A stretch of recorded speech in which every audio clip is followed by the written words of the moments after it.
Good evening. What do you mean when you say an transaction is incorrect? So what's the difference between correct and incorrect? That's a great question. So there are a set of rules within the system, probably maybe about 30 or 40 rules altogether, that the software analyzes. So for example, if a transaction says, my address is paying your address some amount, right? Well, a correct transaction is one where my address is correctly formatted and is a valid address. Your address is correctly formatted and is a valid address.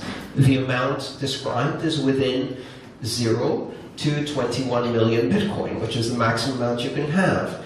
I actually have that amount to pay you, and if I don't have it, I can't pay it.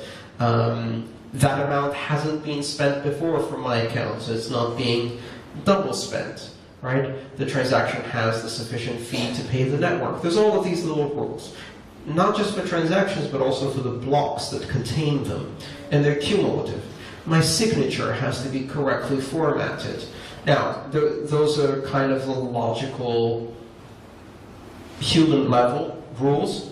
There's 30 or so rules that are very at the programming level. You know, the first 3 bits of the version number of the transaction have to be X unless the time lock on the transaction is set, in which case these version bits, you know, there's all of these arcane rules, which have to do with analyzing the format of the transaction.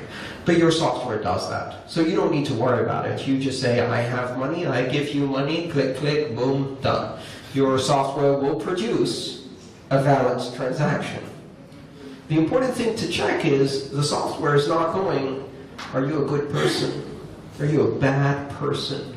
Are you on a list of good people or bad people? Are you allowed? When were you born? What's your gender? What's your religion? None of those are in the rules. And that's the important distinction.